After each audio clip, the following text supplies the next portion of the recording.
जब हम किसी चुनाव के नतीजों को देखते हैं तो हम क्या देखते हैं? सिर्फ जीत या हार? नहीं, चुनाव सिर्फ एक पड़ाव है। यहीं से असल में शासन का विज्ञान शुरू होता है। तो आज हम सिरसागंज के जनादेश को समझेंगे और उसके आधार पर एक बेहतर शासन का खाका कैसा हो सकता है, इस पर बात करेंगे। चलिए शुरू करते हैं। ये कहानी है सिरसागंज की, उत्तर प्रदेश का एक विधानसभा क्षेत्र। लेकिन ये सिर्फ नक्शे पर एक निशान नहीं है, ये ग्रामीण भारत में हमारे लोकतंत्र की जड़ों की एक जीती जागती कहानी है। यहाँ की मिट्टी, यहाँ के लोग और उनकी उम्मीदें, यही मिलकर यहाँ की सियासत की असली तस्वीर बनाते हैं। तो हमारे सामने दो बहुत बुनियादी सवाल हैं। पहला, कोई भी चुनाव असल में जीता कैसे जाता है? और दूसरा, जो शायद इससे भी ज्यादा जरूरी है, कि जीतने के बाद शासन करने के लिए क्या लगता है? क्या ये सिर्फ नंबरों का खेल है या ये लोगों के भरोसे को समझने और फिर उसे निभाने की एक कला है? देखिए, कोई भी रणनीति बनाने से पहले उस जमीन की धड़कन को सुनना और समझना पड़ता है। तो सिरसागंज के लोगों की नब्ज क्या कहती हैं? उनकी असल चिंताएं क्या हैं? आइए सबसे पहले इसी को समझते हैं। ये आंकड़े हमें जमीनी हकीकत की एक झलक देते हैं। 2022 में यहां 3,21,000 से ज्यादा वोटर थे। यहां की अर्थव्यवस्था की रीढ़ खेती किसानी है। सामाजिक ताने बाने को देखें तो यादव और अहीर क्षत्रिय जैसे प्रमुख ओबीसी समुदायों का प्रभाव है, और साथ ही लगभग 19% अनुसूचित जाति और 13% मुस्लिम आबादी मिलकर यहां के चुनावी समीकरण को एक अहम मोड़ देते हैं। ये टेबल सिर्फ चुनावी मुद्दे नहीं हैं, ये लोगों की रोजमर्रा की जिंदगी की चुनौतियां हैं। कृषि संकट, बेरोजगारी और महंगाई, ये सबसे बड़ी चिंताएं हैं। मतलब साफ है, सिरसागंज में चुनाव सिर्फ जाति या पहचान पर नहीं, बल्कि रोजी रोटी और एक बेहतर जिंदगी की उम्मीद पर लड़ा जाता है। और इन्हीं मुद्दों को सुलझाना ही तो असली शासन है। तो अब जब हमने सिरसागंज के लोगों के दिल की बात सुन ली, तो चलिए अब 2022 के चुनाव के ठोस आंकड़ों को देखते हैं। क्योंकि आंकड़े कभी झूठ नहीं बोलते, वो बस कहानी कहते हैं। 3,21,298 ये महज एक संख्या नहीं है, ये 3 लाख से ज्यादा उम्मीदें हैं, सपने हैं और मांगे हैं जो एक जनप्रतिनिधि से जुड़ी होती हैं। हमारे लोकतंत्र का पैमाना यही है।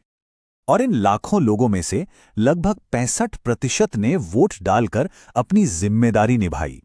ये आंकड़ा बताता है कि यहाँ के लोग अपने लोकतांत्रिक भविष्य को लेकर कितने सजग और सक्रिय हैं। और ये है इस कहानी का सबसे दिलचस्प मोड़।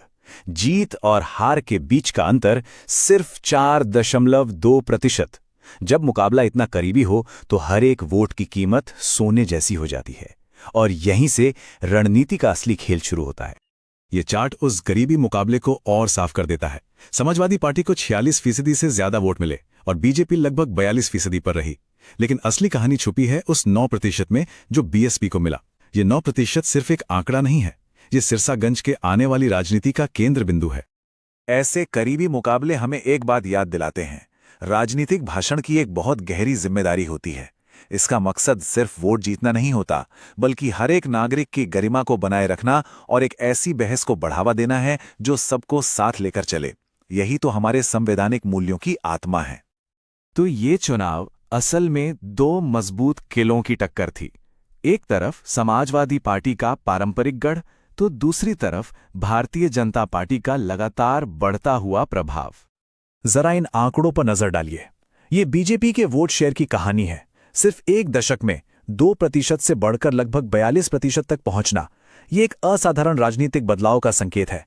ये दिखाता है कि उन्होंने यहां कितनी मजबूती से अपनी जमीन तैयार की है।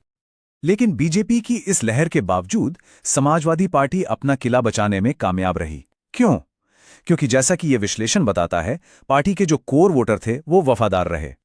एक बड़े नेता के पार्टी बदलने के बाद भी यादव समुदाय का वोट बैंक नहीं टूटा। ये पहचान पर आधारित समर्थन की ताकत को दिखाता है। और अब आते हैं उस सबसे अहम हिस्से पर, जिसके पास सिरसागंज के भविष्य के चुनावों की चाबी है, वो निर्णायक 9%। ये चार्ट पूरी तस्वीर को बिल्कुल साफ कर देता है। एसपी और बीजेपी दोनों के पास अपना अपना मजबूत वोट बैंक है, लेकिन सत्ता का संतुलन बीएसपी के उस 9% वोट में छिपा है। ये वो स्विंग वोट है जिसे जो भी पार्टी अपनी तरफ खींच पाएगी, पड़ला उसी की तरफ झुक जाएगा। तो सवाल यह है कि ये स्विंग वोट आया कहां से? इसकी जड़ें इतिहास में है। 2012 में बीएसपी का वोट शेयर 24% से ज्यादा था। उनके वोट में आई इसी गिरावट ने सिरसागंज की राजनीति का एक नया रण क्षेत्र तैयार कर दिया है। अब लड़ाई इस बात की है कि इस बिखरे हुए वोट को कौन समेटेगा। तो ठीक है, अब तक हमने समस्या का विश्लेषण किया।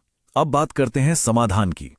ये सिर्फ अगला चुनाव जीतने की रणनीति नहीं है, बल्कि उस जीत को एक असरदार शासन में बदलने का खाका है, और ये पूरी तरह से आंकड़ों और जमीनी हकीकत पर आधारित है। इस खाके को चतुर्मुख सिद्धांत कहा जा सकता है। ये कोई किताबी सिद्धांत नहीं, बल्कि एक प्रैक्टिकल फ्रेमवर्क है। ये 4 स्तंभों को एक साथ लाता है: चुनावी रणनीति, संगठनात्मक ढांचा, एक सही कहानी या नैरेटिव, और संसाधनों का सही प्रबंधन। मकसद, एक स्थायी जनादेश का निर्माण। चलिए इन चारों स्तंभों को और आसानी से समझते हैं। पहला, चुनावी पीडीए यानी पिछड़ा दलित मुस्लिम गठबंधन पर फोकस करना।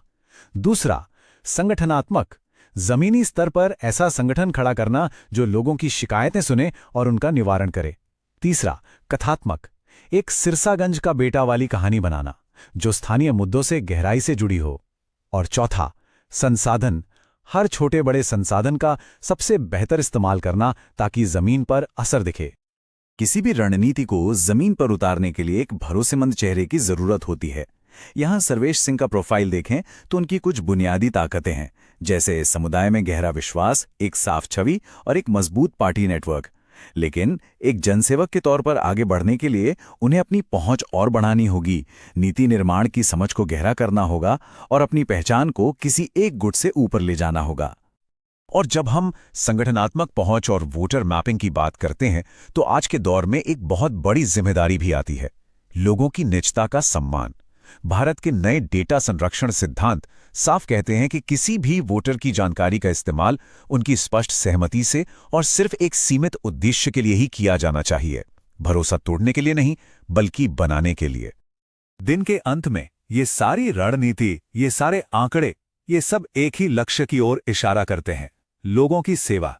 असली चुनौती सिर्फ चुनाव जीतना नहीं है। असली चुनौती उस जीत को हर दिन शासन के जरिए सार्थक बनाने में है। तो आगे का रास्ता क्या हो सकता है?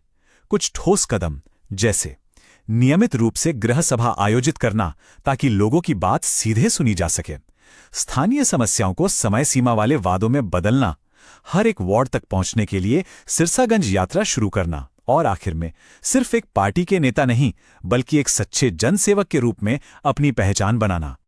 और इसी के साथ हम वापस उसी सवाल पर आते हैं जिससे हमने शुरुआत की थी: चुनाव का असली मकसद क्या है? सिर्फ सत्ता हासिल करना या शासन करने के लिए लोगों का विश्वास अर्जित करना? सिरसागंज का जनादेश हमें इसी सवाल पर गहराई से सोचने के लिए कहता है। अगर आप एक जन केंद्रित नेता बनना चाहते हैं और अपने निर्वाचन क्षेत्र का उत्थान करना चाहते हैं तो blueprintstrategies.ai से mgr@blueprintstrategies.ai पर संपर्क करें या 08042041602 पर कॉल करें। उद्देश्य, राजनीति से परे।